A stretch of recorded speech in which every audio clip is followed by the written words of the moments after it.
Hi everyone, welcome to Charmed Life. I am your host, Tricia Carr. This is my podcast. This is my YouTube channel. You can find me either way, wherever you get your podcasts or on my YouTube channel, which you can find at youtube.com/Tricia Carr. I'm very excited about this episode. It's actually going to be a two-part episode. That's how exciting it is. My really wonderful, dynamic, powerful, energetic, and so very wise, so very intelligent, so very loving guest, Vincent Genna, is on this program. And again, we had so much to flow with, to go with, to talk about, that we had to make it 2 episodes. So this one will be part 1. Let me tell you a little bit about Vincent Genna. Vincent is a triple power psychic, an authentic and gifted psychic with the knowledge and experience of a licensed psychotherapist, and the big charming personality of a showman. He combines his early background as a professional actor and singer and a master's degree in clinical social work, as well as his hospice experience helping more than 500 patients through the dying process with his uncanny skills as a metaphysician and a psychic medium. And when I tell you that he had so much information, so much heart, and so much energy to share, I am in no way overstating it. We actually found a lot of synchronicities in common. If you've been watching or listening to my show, to this program, then you may have stumbled across me doing this mini-series that I'm doing called Metaphysics of the Bible. And surprise, Vincent is into a very similar perspective. And so we do talk about a lot of things that have to do with the Bible, the culture around it and surrounding it, as well as some other topics of personal development and superstition, what has been going on with our collective consciousness and our collective subconsciousness. We actually start this and kind of house it in the idea of Friday the 13th and what it means, why it's thought of as unlucky, or what these superstitions are about in general. And that's where we start with this program, and we go so many other very exciting places. And I hope you find some, I believe, and I just hope I really feel that you will find some very beneficial and inspiring information here in this show. Part 1 and Part 2, Vincent shares with us. So the next episode will be coming up very shortly, but for now, let's go ahead and enjoy the wonderful energy and insight of Vincent Genna. Vincent Genna, I am so excited to have you on this program. It is a bit of synchronicity because your people connected with my people and said, hey, maybe, Vincent should be on your show. And I was like, well, I know Vincent. I actually saw him in person in Burbank, where I live. I don't even know. Was it 2 years ago, 3 years ago, 4 years ago? You had a gallery reading event in my town. And I don't even really, that stuff's not on my radar very regularly. I've never done another thing like that in Burbank, California, I'll tell you that. Oh, well, then I feel completely honored that you came to mind, that you were drawn to mind for some reason. Yeah, that was about 4 years ago. Wow. And I used to live in Burbank too, actually, really? Right after we got married, my wife and I, back in 1978. So that goes to show you how old I am. We were living in Burbank, right on Avon Street. I live on Lima. That is the street over from me. I live on a parallel. Are you kidding me? Really? Do you remember You don't your address? recognize it today. We went back for a visit, and there's a giant high-rise office building right where the apartment complex was. So crazy. over there, you probably lived. You must have been close to then Warner Brothers. We were around the corner from Warner Brothers, okay, and across the street from NBC. You'd have to go down just a block and cross the street, and NBC was right there. So it was right on the corner of Avon Street, and I believe it was Burbank Boulevard. No, what was the street coming right off of the highway? 101. I don't even remember anymore. It was years ago. Alameda, maybe. That's exactly where I live. And now, oh my gosh, everyone's so going to come to my house now. Come to my house. Yeah, that's exactly. That was the apartment that I used. Remember the famous cinder block shelves?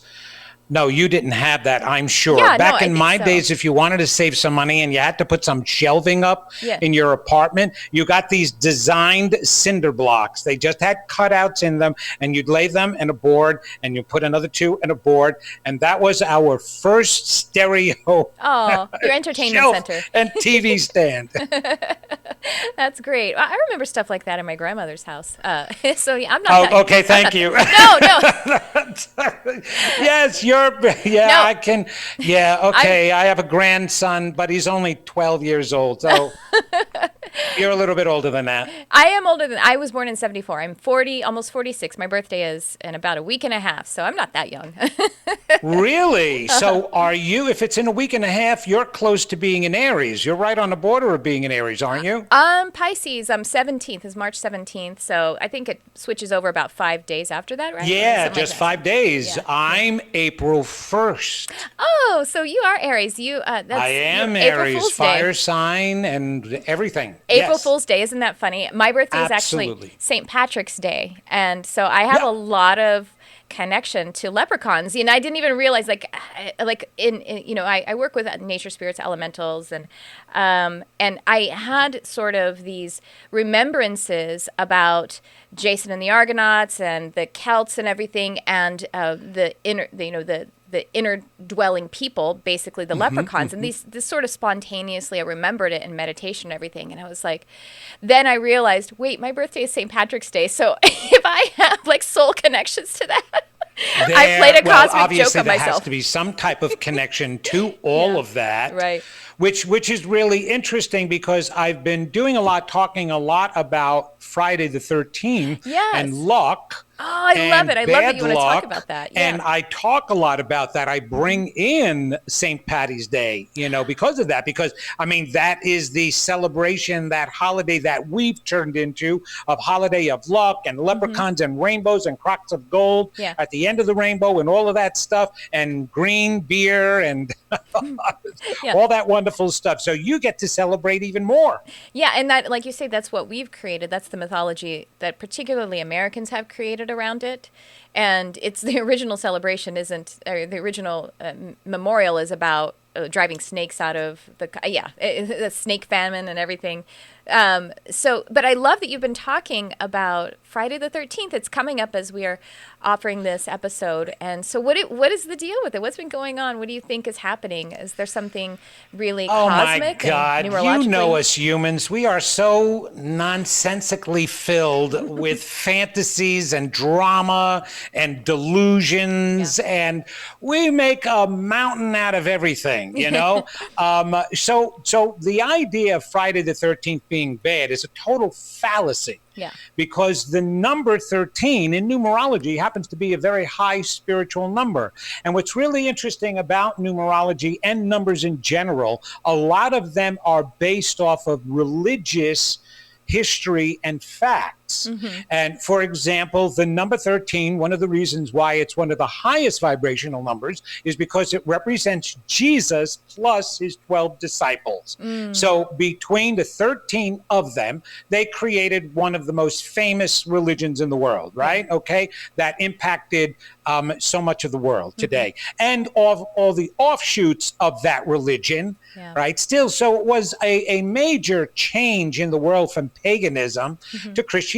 So the number 13 was considered great. And before that, the number 12 was considered special also because of the 12 tribes, the 12 sons of Jacob that created the 12 tribes, again, the 12 disciples. So those numbers for the longest time represented a high spiritual understanding and concept, okay?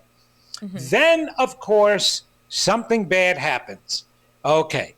Jesus was crucified on a Friday the 13th.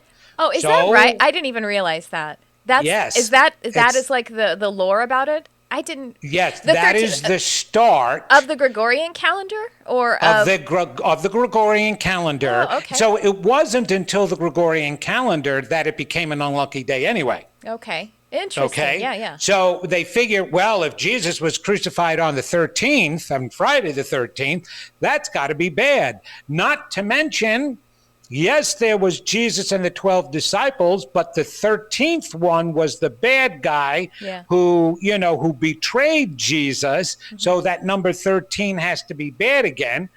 I mean, one of the things that I really find interesting, especially about Christianity, is the idea that they would even hold Judas as the betrayer, when in fact it is written and said that it was completely Jesus's plan or God's plan Right. to send out his only begotten son, right, to be crucified. So it was a plan. So if it was a plan, then part of the plan was to have Jesus betrayed. So Judas was part of the plan. So why is he considered then the bad guy rather than the guy who helped Jesus fulfill his destiny? Right? No. So that's all crazy stuff, right? Well, but Then I think it's really. go ahead. Oh, I just think that it's a beautiful how the perspective you're bringing is that in that highest truth that there. I mean, there is no judgment in the universe, and there is redemption, and there is you're actually the contrast is creating the story and the learning, and and that's what karma is about. Karma isn't a bad thing. Karma is the expansion. It's the growth and learning process. Go ahead, though. I didn't want to interrupt. Absolutely. Yeah. No, and people would actually do well reading. There is a gospel according to Judas that was removed from the Bible because a lot of the stories have been changed, obviously, in order to make points and give control to the Catholic Church and the churches. So even Jesus's words were bastardized; they were changed. But Judas happened to be Jesus's best friend. Yeah. And as soon as Jesus started his mission, it was actually Judas that was following him all along the way and was friends with him even before he started his mission.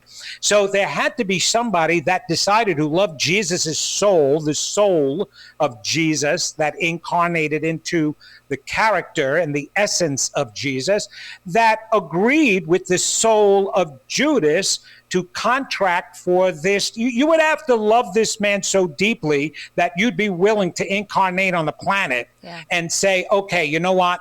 I'm going to be the one that turns you in because this is what you want. I'm only doing this because you want it. I love you so much. I'll help you out. I know they're going to hate me for the rest of eternity, but I love you that much. I'll follow suit with what you want to do. But nobody pays attention to that. But in actuality, more of that is written in the gospel according to Judas, and they wouldn't want that in the Bible now, just like there's a gospel according to Mary Magdalene that also talks about some wonderful things. Vincent, you don't know this, but I have to bring it to the attention here. So I and all of the people who listen to this program, watch on YouTube or listen to it, I actually am doing a series. It's like a mini series inside of this podcast where it's called The Metaphysics of the Bible. And you don't know that.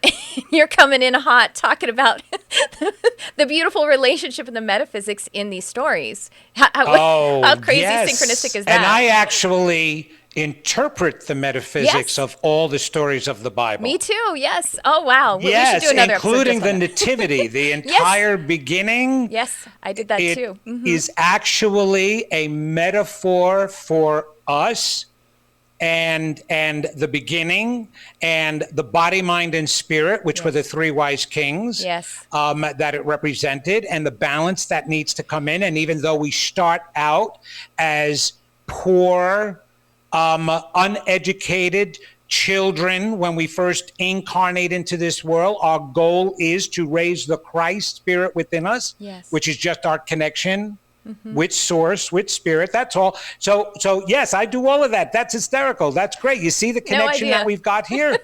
I didn't know that. I had no idea. I did not know to expect this from Vincent, you guys. I didn't expect it from you either. So that's great. Do you get a lot of response? People are like, so I started the series Metaphysics of the Bible within my podcast because, well, first of all, that's actually my original spiritual development was in the church, was in evangelical Christianity. It wasn't put upon me by my family. It was actually my way to rebel against my heathen family and to have righteous indignation over them was to take myself to church as a kid. Okay. No, I'm I kidding. mean, no problem. I understand. Sometimes you have to go to one extreme in order to find the balance in between. Yeah, I'm joking. I'm teasing myself. But I did take myself to church as a child, and I had a light body activation when I was baptized at age 11. I didn't know that's what it was Wow. until I had, the clarity much later. And I was in the church until I was about 19 or 20. And because then the system of it started to become dogmatic and religious in a way that was no longer aligning with my development and growth. But it's still there for me. And even though I left the church when I was 19 or 20, also I was questioning things like, you're telling me this book is infallible? That doesn't make sense. Because which one of them, by the way? The Catholic one, the Mormon one, the New King James Version, the King James Version, the New International Version, all of those things are relevant. That's number one. Number two, if I rip out a section of it and hand it to someone, it doesn't spontaneously regenerate. So it cannot be infallible. You know what I mean? Right. That makes no sense. Nevertheless, there's stuff in it that is wonderful and edifying and, well, now I would say metaphysical, So, Well, that's see, fascinating. that's why I believe that this is really interesting that you talk about that. I don't use the term infallible. Yeah, I use the of course term that it's supposed to be in flux and grow, with Yes. us, with everything. I mean, considering the way it started in its origins, right? Yeah. The Old Testament was actually written while the Jews were held prisoner in both Babylonia and in Greece. So they are in two separate parts of the world.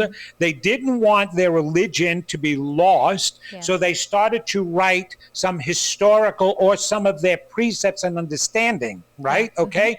Now, some of the beginning stuff they actually took from rules and laws from King Hammurabi, who was in Babylonia. He was the first king in human civilization to write down laws. He has an entire I was going to say mosque. It's not a mosque. It's an obelisk in the middle of the city that have the laws written on them so that every citizen can see them.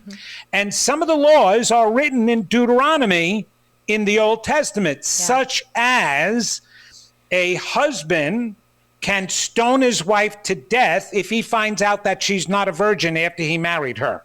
Wow. Do you know how many women would be dead today?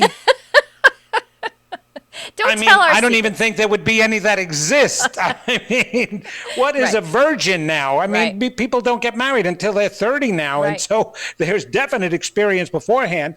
Or better yet, a man can take on a concubine if his wife doesn't put out for him. Yeah.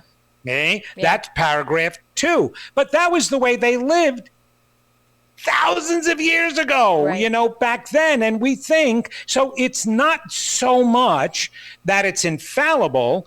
It was what they needed at the time. That's number one. Number two, it was written by men and men only. Yes. So it was going to get a male gender filtration. And I don't care how spiritual the man is, if he still has a package between his legs, he is getting filtration no matter what he's writing. Okay? Absolutely. It's Yes. coming through his male mind. Yeah. And Absolutely. then number 3, and more importantly, the interpretation of it is it's being interpreted through our own personal experiences Yes. and even the teacher's personal experiences. I mean, they don't teach some of the most proper things in the Bible. When I minored in religion when I went back to school to get my degrees, because I wanted to know all about the thing that I was really connecting with, right? And I learned more about the truth of that Bible from taking college and intelligent and intellectual courses on how it was developed and how it was written. Rather than just taking it from the spiritual leader and the minister who's teaching it. Yeah, absolutely. And then so- if we talk about the New Testament, that was actually curated and put together about 300 years after Christ. 300, yes, it was. After 300 Christ, years after. After Jesus. And many of the books, the first 4 Gospels, were the writing of them would have had to have been done when these men were at least 90 years old, which was not how long people lived then. No, they did not. Absolutely. And It was even shown that some of the writings, especially John's, was not in his language. Right. It wasn't written the way he spoke. It wasn't written in the language. Right. And so it had to be written by somebody else. Yeah. Yes, not to mention that in 535 AD, the Nicaea, or however, Nicaea, however you want to pronounce Nicaea, it, right? council in Italy, tore apart the entire Bible to decide what was going to be kept in it and what was not. Yep. So again, it was curated. So yes, the Christianity was not actually invented no earlier than 300 years after the man Jesus lived, and then again it was re-upped at that maybe 500 mark when they decided to reinvent it for the sake of governmental concerns, mostly, almost certainly, to be able to control and manage. And here's the thing.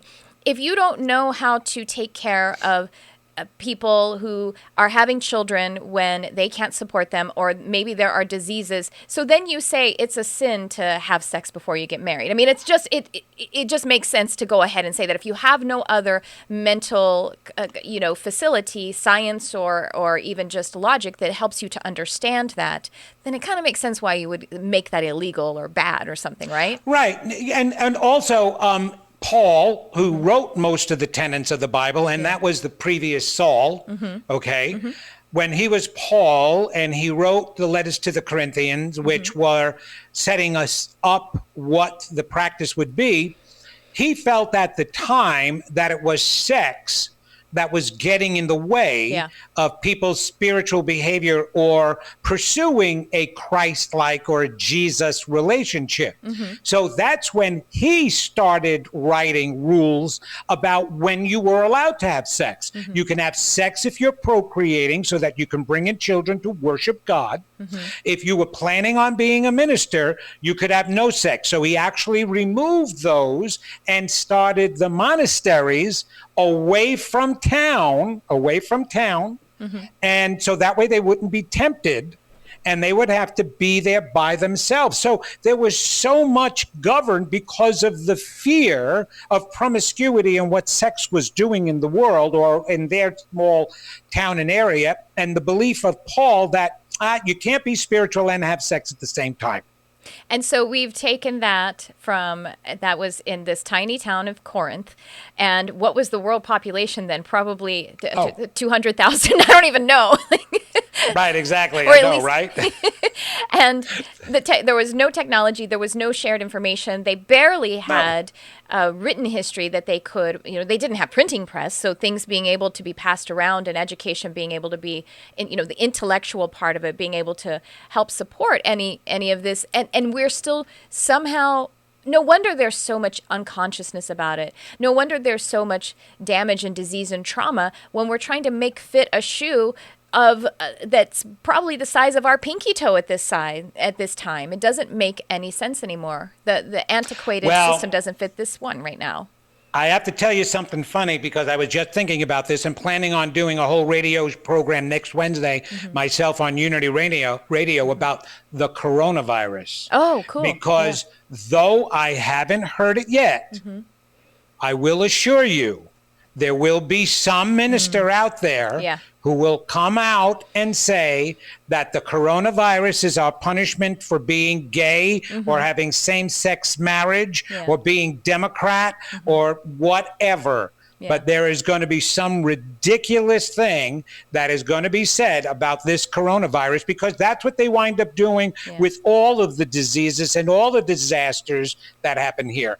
Instead of people understanding that we collectively can contribute to the negativity that goes on in the world, they want to pick and choose who they want to throw that at. Yeah. 100%. I remember, wasn't it Rush Limbaugh when there was Hurricane Katrina in, what was that, 2006 or 7, Hurricane Katrina that hit Louisiana? And he said it was because Ellen DeGeneres is from Louisiana. I'm like, that is such a reach, dude. That doesn't even make sense. I know, absolutely. So why not wipe out all the people that live there? Yeah. Right? Because of Ellen DeGeneres, who no longer lives there, who's out in California. They should wipe out Burbank then. Or God, or whatever. And having a very successful show. Yeah. And meanwhile, look who's dying of cancer. Oh, Rush Limbaugh. Yeah. right? Now, sad to say, but talk about manifesting. And what does he have cancer of? I don't know. What? The throat. The throat, right? The throat. Yeah, that's right. I was kind of remembering that. Yeah. Right? Isn't that Throat a coincidence then? And we know there's no coincidences. He spoke so much negativity that it finally just attacked him. Yeah, the throat His chakra is like, own nope. negativity. And that's the way I believe anyway. Yeah. Just the same as, talk about getting off the path of Friday the 13th here, but that was a great conversation. I love that. I think it was so fun, yeah. Well, that was the first part, but we're the ones that then manifested. Yeah. The other part that I wanted to throw in, why they thought that Friday the 13th was so bad, is the Knights Templar. They were the group of knights who protected the Vatican and the Pope. Okay?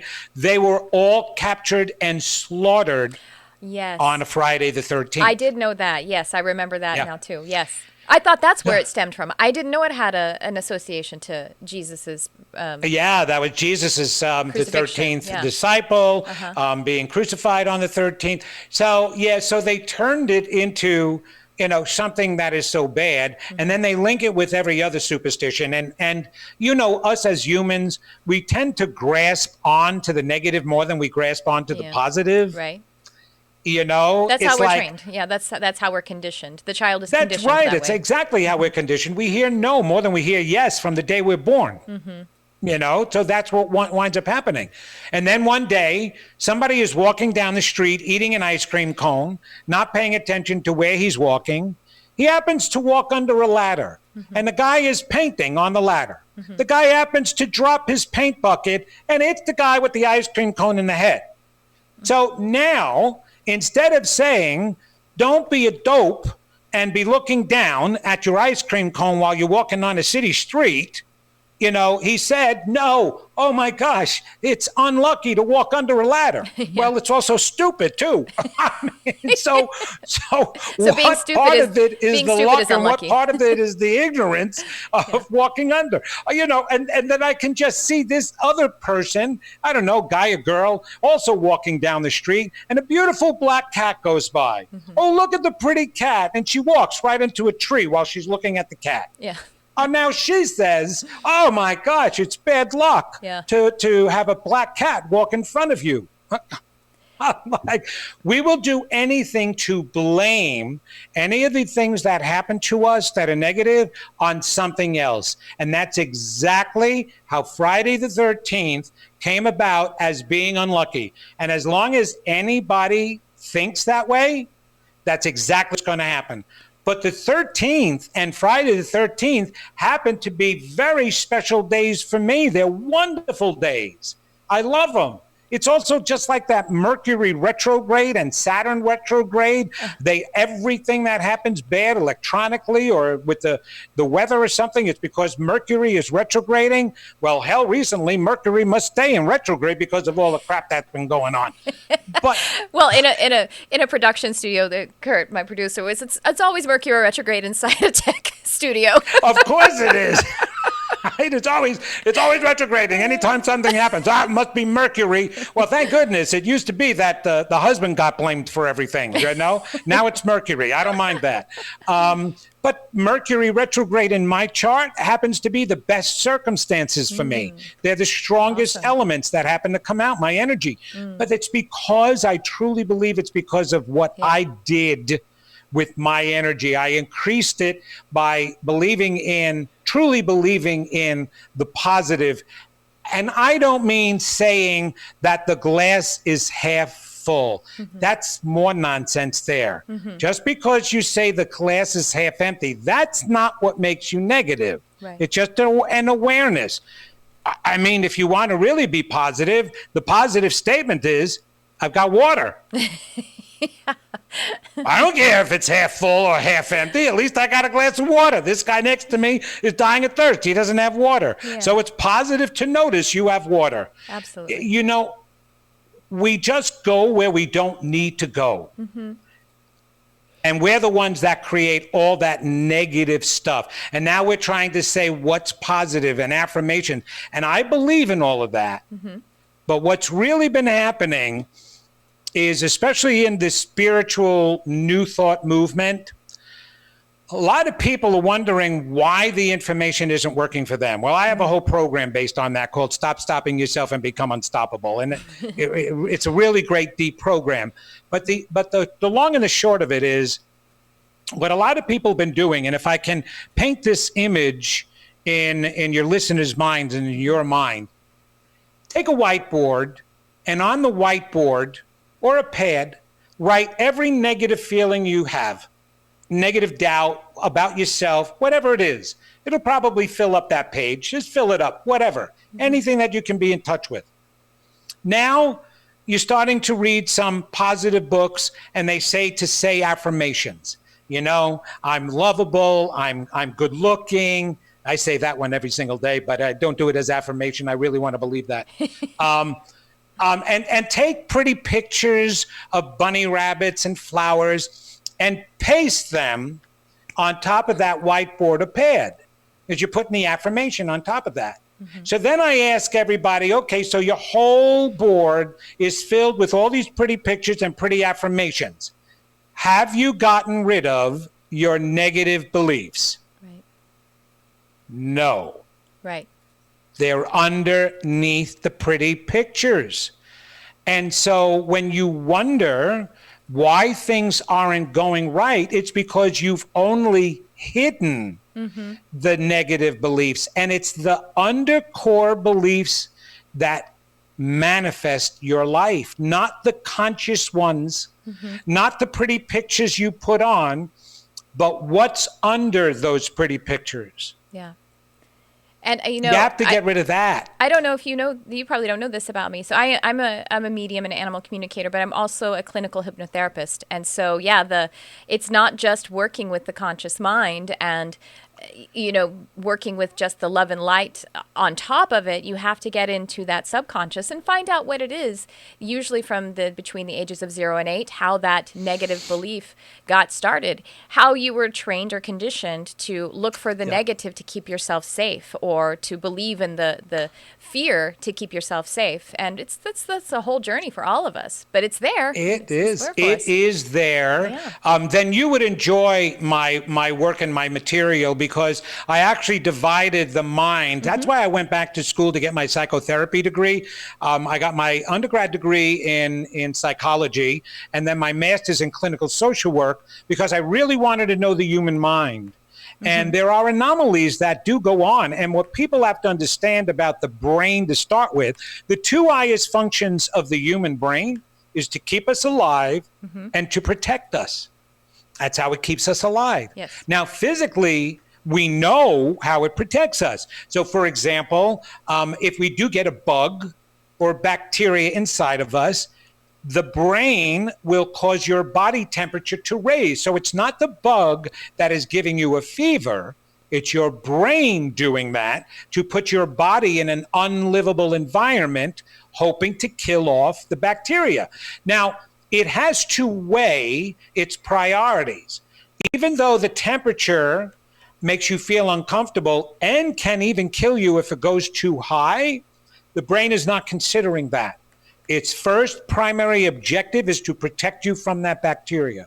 Yes. Just the same as the brain will make us pass out purposely when we don't have enough oxygen. Why? Because when the human body is laying flat, it can breathe better. When it's unconscious, it can take in a better breath and thus more oxygen. It's not considering the fact that you just climbed Mount Everest, are on the peak, and you pass out from lack of oxygen and fall off the cliff. Right. It's not paying attention to that. Right. So what does it do then emotionally when you have emotional pain? It will hide it. It will help you create a different set of beliefs to shield you and protect you from the old ones. But it actually will create another layer of your mind so that you don't pay attention to what's going on underneath the mind, the maladaptive beliefs that you formed when you were a child up to 8 years old or older. The I'm nots, I call them. I'm not good enough. I'm not lovable. I'm not deserving, whatever. And so the protection is that new set of beliefs Now, everybody is walking around today with that new set of beliefs. And if you get involved spiritually on a spiritual journey or a metaphysical journey, and you think you're taking in all the classes and you know the law of attraction and how to manifest, and it's still not working, that's because you're processing from that fake mind, not the real one underneath it. Yes. Because underneath it, that mind is saying, you're not good enough. You're not deserving. You're not going to get a lover. You're not going to manifest your dreams. You don't deserve that. And unless you bring that to the surface and release that, you will never manifest what you want to manifest, because you're constantly fighting that deep down inner voice. Yes. And our manifesting power is located in the unconscious mind, not the conscious mind. Yes. The conscious mind can know all the things that it wants to know, but its job really is willpower, analysis, decision-making. And when we say decision-making, that's not choice, like holistic choice that's in some kind of alignment with your whole being. It's to make a decision. It can't know anything that is...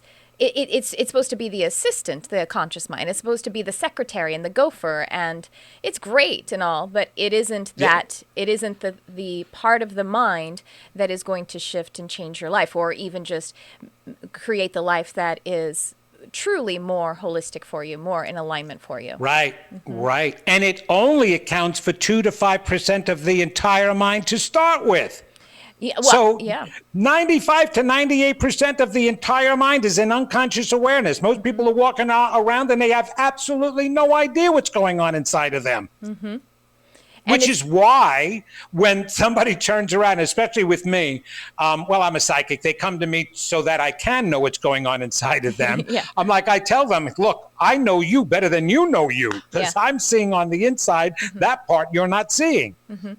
So you can bring that to the surface. And that's what as psychics, mediums, we work with essentially the subconscious mind. We work with this collective subconscious.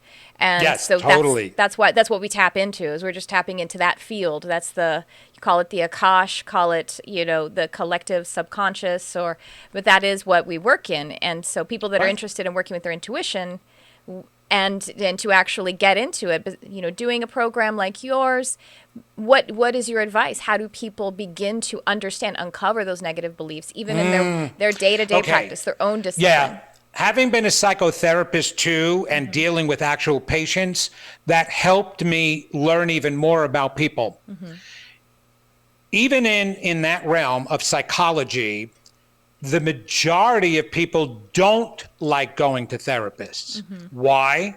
Because they're afraid that their greatest fears about themselves, their greatest fears of their inadequacies, they're going to find out are really true.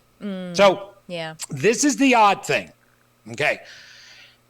So you've got this first set of beliefs, so the original set of beliefs are from your soul when we first come in, that know you're magnificent, divine, perfect, you're great. Then as soon as you start receiving these negative messages from the environment, you develop another layer of maladaptive beliefs. Now that hides the I'm great belief. So now you got the maladaptive beliefs. Then you develop the defense mechanisms. Okay? So now when you're going to a therapist, your defense mechanisms have protected you all along, but the therapist is trying to open that up and break them down so you can face the maladaptive beliefs. But people think that's the last layer, that I'm going to be stuck with, I'm not good enough, I'm not wonderful. And it's like, no. Give it a little bit more time and you'll get down to the truth of who you really are. Those are fake beliefs. They're not true. They were defined for you by other people, by the environment. Those aren't even your beliefs. You were made to believe that. And you're just buying into it now as an adult because you don't know anything else to believe. But what people need to do is stop being so afraid to find out what they really believe. Because you know what's crazy about all of this to start with? It's all an illusion to start with. It really is. And when you tell that to people, they don't, it's like, oh my God, where did he come from? The 60s and did a lot of drugs? it's hard, but if you want to start evolving, you have to start realizing that a lot of this is all fake, okay? And that in the end, when we get to the other side, we're going to look at all of this and go, oh my God, I can't believe I worried about all of that. I can't believe I worried, I felt so guilty that I didn't raise my kid right. It's just like all the worries that we have about how bad we are all nonsensical worries. You know, even, okay, and I know that this is the hardest thing to want to believe, but even Hitler came from God. Of course. Even Hitler has that within his heart. But this man had been sexually molested by his mother and his father until he was 13 years old. He was so mentally ill, he wasn't trying to conquer the world. He was trying to conquer his pains. Yeah. Right? So terrible. Once you start dealing with that part and you realize how you were made to feel about yourself, even the worst can be forgiven. So you've got to look at yourself and say, it's okay for me to face what I really believe about myself. And I do that work.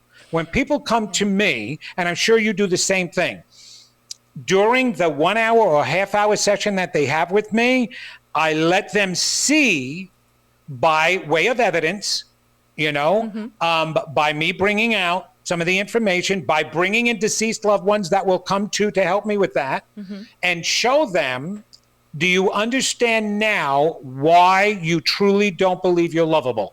And it's when they go, oh my gosh, yes. And said, just say that out loud. I want you to say that I'm unlovable. And they say it, and I go, how does that sound to you? And they said, it sounds ridiculous. Yeah. I said, of course it does. But you've had that hidden for all of your life because you were so afraid to hear that. But now that you just heard you believe that, do you really think you're unlovable? Really? I mean, you know, not given the evidence of the guys or the girls that you attracted in your life or the way you were treated, but you personally right now, are you that terrible that you can't be loved? And of course, 99.9% of them all say, no, of course I'm lovable. I deserve to be loved. There you go. That's your new belief. But you can't get to the new belief until you face the old belief. It really is that simple of a process. It's a difficult practice. Yes, the practice.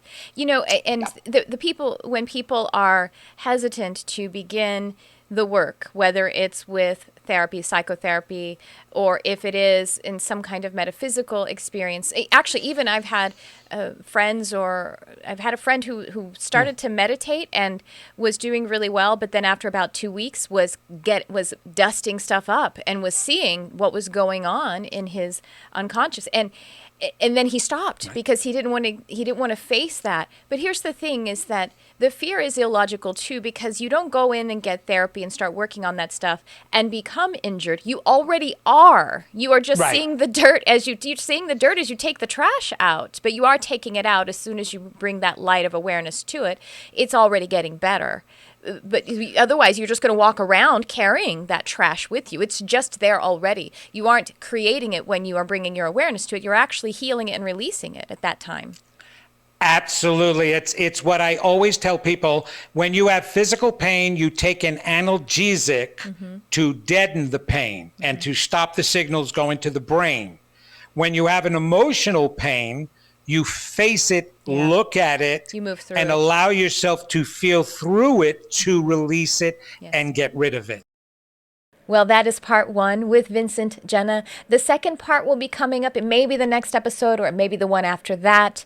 It is packed full of a lot of information and a lot of energy too, as you can hear and or see. He has so much energy and so much enthusiasm, and it is infectious in a good way. And go check out his website and all of the other links that he talks about. I guess if you go to his website, as he said, that is probably the best way. You can join his mailing list, and he has tons of media out there so that you can really immerse yourself in the energy. And that is really a way to kind of be in your regular practice, is to utilize the free resources that are out there through practitioners and speakers and folks like Vincent Genna and of course Genna and myself, of course. I hope you will like, subscribe, share, and comment. And if you review the podcast on the actual podcast outlet, particularly, I think you do it on iTunes, then that will really help me to boost up in that algorithm, that old algorithm, and also for us to be able to shine our light together. And I would really appreciate that. And I appreciate you so much for watching and listening. And by the way, I am starting a new segment, a new little feature on this program on Charmed Life, and that is I will be actually answering questions right on the show. And so you can submit your question, whether it's a spiritual question, whether it's about metaphysics or something to do with metaphysical topics or spirituality or anything along those lines, or if you want intuitive insight on something, you can actually submit it. And the way that you would do that is to email me at questions@triciacarcharm.com. And that is, again, questions@triciacarcharm.com. Be sure to spell Tricia Carr correctly, TRICIACARR, and the word charm, CHARM, not with the ED on it, even though it's called Charmed Life. And, it's all of our charmed life. It's not about my charmed life. It's about the life, living a life of magic. And that's what this program is about. So I would love to, if you would like to submit, I used to take phone calls, but it seemed to interrupt the flow a little bit. And I got the feedback that it was not preferred. And so there we are. And then when I went on YouTube, it kind of opened the floodgate to trolls finding me, telling me that I was going to hell and all of that. And ain't nobody got time for that. We're here to shine. We're here to love on each other. And so if you want to engage in that way, we'll see how this feature goes. But I'm opening up, and you guys let me know if you like it by emailing me. All right. So that is this episode today with Vincent Genna. Part 2 will be coming up soon. And I hope you'll stay tuned for all of the other upcoming episodes. And until then, thanks for tuning in. I love you, whoever you are.